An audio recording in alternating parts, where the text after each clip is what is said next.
ئەم کاتان باش ئەمڕۆ پێشوازیمان کرد لە حەوت حیزبی تێکۆشەری هەرێمی کوردستان کە لە ڕابردوودا بە هەڵوێستە جوامێرەکانیان و بە هەڵوێستەکانیان توانیوانە لە کوردستان و لە عێراقدا لەمەڕ چارەسەرکردنی کێشەکان هەڵوێستی ڕوون و ئاشکرایان هەبێ و هەمیشە داکۆکیکاری مافەکانی گەلی کوردستان بوون لە هەر شوێنەکە کوردی لێبوو بێ. خۆتان ئەزانن لە ماوەی ڕابردوودا لە ئانوساتی خۆ ئامادەکردن بۆ هەڵبژارنی پێشوەختی عێراق کە وا بڕیارەدەیدا ئەنجام بدرێ، یەکێتی نیشتیمانی کوردستان و بزوتنەوەی گۆڕان هاوپەیمانیەتێکیان پێکێنا بە ناوی هاوپەیمانی کوردستان و ئێمەمانانیش لە هەموو کوچە و کۆڵانێ لە هەموو ناوچەکانی کوردستان لە هەڵمەتێکی گەورەی هاندانی هاوڵاتیانی کوردستان بۆ بەشداریکردن لە هەڵبژاردن و چوونە سەر سندوقەکانی دەنگدان بە گرنگ زانیوە بە تایبەتی لە ناوچە کێشە لەسەرەکان بۆ ئەوەی بتوانین پێکەوە هەموو دەنگەکانمان و دەنگی زۆربەی هاوڵاتیانی کوردستان بۆ هاوپەیمانی کوردستان بچێت کە لە داهاتوودا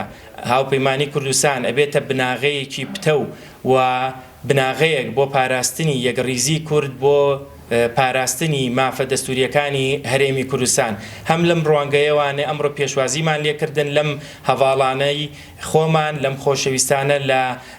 حیزبەکانی کوردستان و ئەمانیش پێیان خۆش بوو کە هەواڵێکیان بە ناوی هەر حەو حیزبە کوردستانیەکە پەیامێکیان بۆ خەڵکی کوردستان هەبێ، بۆیە داوان لێیەکەین کاک جەبار بفەرمێ بۆ پێشکەشکردنی ئەو پەیامە. بە ناوی خوای گەورە و میهرەبان، لە ڕوانگەی بڕوابوونمان بە یەکڕیزی و یەک هەڵوێستی گەلی کورد و لە پێناو پاراستنی دەستکەوت و مافە دەستوریەکانی هەرێمی کوردستان لە حکومەتی فیدرالی بەگشتی و لە ناویدا کێشەی ناوچە جێناکۆکەکان لە کەرکووک و خانەقین و شوێنەکانی تر، دروستبوونی هاوپەیمانی کوردستان هەنگاوێکی مێژویی و استراتیژی گرنگە و سەرخستنی ئەو لیستە زامنی پاراستنی دەستکەوتەکانمانە. بۆیە ئێمە حەوت حیزبی کوردستانین بڕیارماندا کە داوا لە هاوڵاتیانی کوردستان و ئەندام و دۆست و لە ئاگرانمان بکەین کە بە جۆش و خرۆشەوە بستنە سەر سندوقەکانی دەنگدان و دەنگ بە لیستی هاوپەیمانی کوردستان بدەن. هیواداری کە ئەم هاوپەیمانیەتیەش لە دوای هەڵبژارنەکان هەموو حزب و لایەنە سیاسیەکان بگرێتەوە و پێکەوە لە ئەنجومەنی نوێنەران لە چوارچێوەی قەوارەیەکی یەکگرتوودا ئامانجی گەلەکەمان بەدیبێنین. 5/2021 سلێمانی ناوی حزبەکان: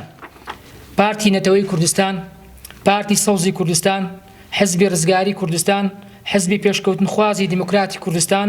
بستنەوەی ئاشتی خوازانی کوردستان، بستنەوەی ڕزگاری دیموکراتی کوردستان، بستنەوەی چاکسازی نیشتیمانی. زۆر سپاس. دەستان خۆش.